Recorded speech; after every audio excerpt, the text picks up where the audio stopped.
son serviteur, ni sa servante, ni son bœuf, ni son âne, ni aucune chose qui appartienne à ton prochain. » Tout le peuple entendait les tonnerres et le son de la trompette. Il voyait les flammes de la montagne fumante. À ce spectacle, le peuple tremblait et se tenait dans l'éloignement. Ils dirent à Moïse, « Parle-nous toi-même, et nous écouterons.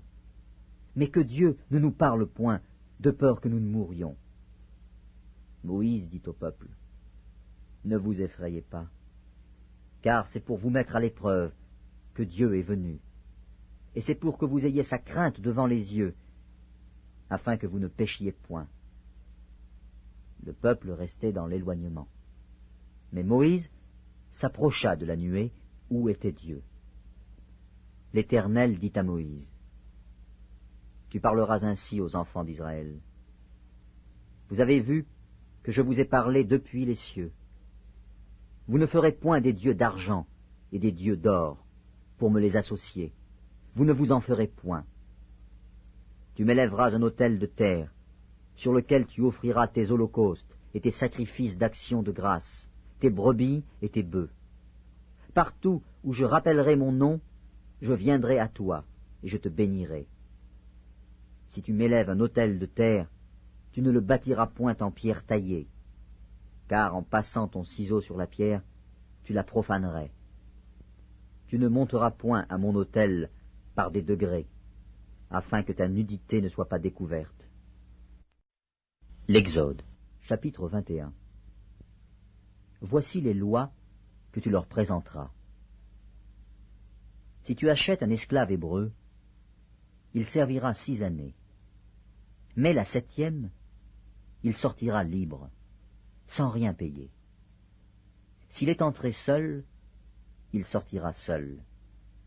S'il avait une femme, sa femme sortira avec lui.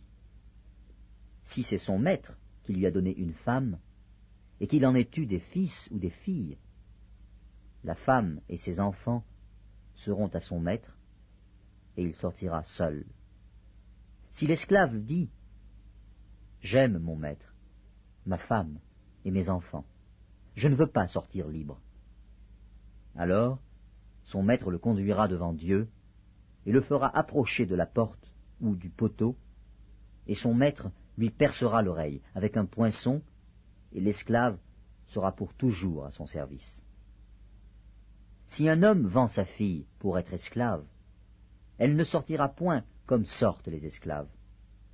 Si elle déplaît à son maître, qui s'était proposé de la prendre pour femme, il facilitera son rachat, mais il n'aura pas le pouvoir de la vendre à des étrangers après lui avoir été infidèle.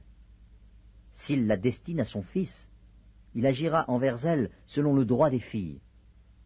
S'il prend une autre femme, il ne retranchera rien pour la première à la nourriture, aux vêtements et au droit conjugal. Et s'il ne fait pas pour elle ces 3 choses, elle pourra sortir sans rien payer, sans donner de l'argent. Celui qui frappera un homme mortellement sera puni de mort. S'il ne lui a point dressé d'embûche, et que Dieu l'ait fait tomber sous sa main, je t'établirai un lieu où il pourra se réfugier. Mais si quelqu'un agit méchamment contre son prochain, en employant la ruse pour le tuer, tu l'arracheras même de mon autel pour le faire mourir. Celui qui frappera son père ou sa mère sera puni de mort. Celui qui dérobera un homme et qui l'aura vendu ou retenu entre ses mains sera puni de mort. Celui qui maudira son père ou sa mère sera puni de mort. Si des hommes se querellent, et que l'un d'eux frappe l'autre avec une pierre ou avec le poing, sans causer sa mort, mais en l'obligeant à garder le lit, celui qui aura frappé ne sera point puni, dans le cas où l'autre viendrait à se lever et à se promener dehors avec son bâton. Seulement, il le dédommagera de son interruption de travail, et il le fera soigner jusqu'à sa guérison. Si un homme frappe du bâton son esclave, homme ou femme, et que l'esclave meurt sous sa main, le maître sera puni. Mais s'il survit un jour ou deux, le maître ne sera point puni, car c'est son argent. Si des hommes se querellent, et qu'ils heurtent une femme enceinte et la fassent accoucher, sans autre accident, ils seront punis d'une amende imposée par le mari de la femme et qu'ils paieront devant des juges. Mais s'il y a un accident, tu donneras vie pour vie, œil pour œil, dent pour dent, main pour main, pied pour pied, brûlure pour brûlure, blessure pour blessure, meurtrissure pour meurtrissure. Si un homme frappe l'œil de son esclave, homme ou femme, et qu'il lui fasse perdre l'œil, il le mettra en liberté pour prix de son œil. Et s'il fait tomber une dent à son esclave, homme ou femme, il le mettra en liberté pour prix de sa dent. Si un bœuf frappe de ses cornes un homme ou une femme, et que la mort en soit la suite, le bœuf sera lapidé. Sa chair ne sera point mangée, et le maître du bœuf ne sera point puni.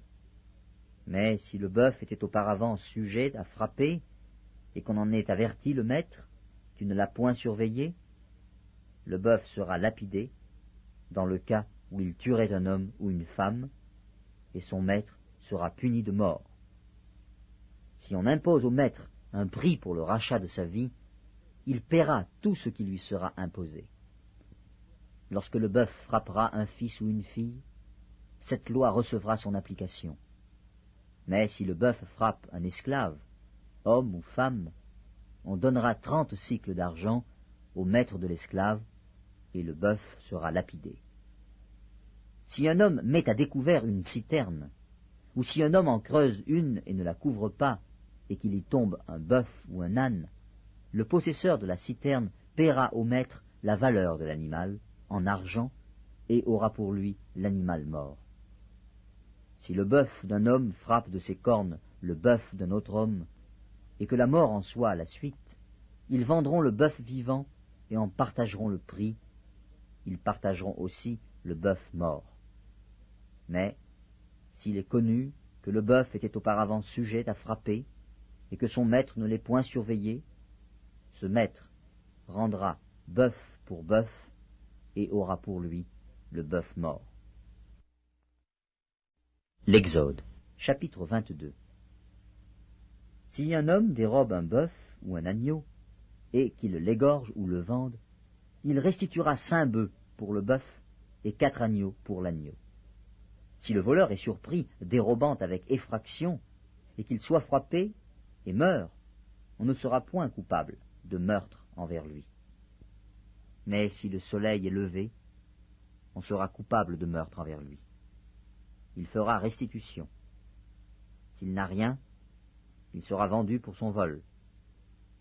Si ce qu'il a dérobé, bœuf, âne ou agneau, se trouve encore vivant entre ses mains, il fera une restitution au double. Si un homme fait du dégât dans un champ ou dans une vigne, et qu'il laisse son bétail paître dans le champ d'autrui, il donnera en dédommagement le meilleur produit de son champ et de sa vigne. Si un feu éclate et rencontre des épines, et que le blé en gerbe ou sur pied, ou bien le champ soit consumé, celui qui a causé l'incendie sera tenu à un dédommagement. Si un homme donne à un autre de l'argent ou des objets à garder, et qu'on les vole dans la maison de ce dernier, le voleur fera une restitution au double, dans le cas où il serait trouvé. Si le voleur ne se trouve pas, le maître de la maison se présentera devant Dieu pour déclarer qu'il n'a pas mis la main sur le bien de son prochain. Dans toute affaire frauduleuse concernant un bœuf, un âne, un agneau, un vêtement ou un objet perdu, au sujet duquel on dira « c'est cela », la cause des 2 parties ira jusqu'à Dieu. Celui que Dieu condamnera fera à son prochain une restitution au double.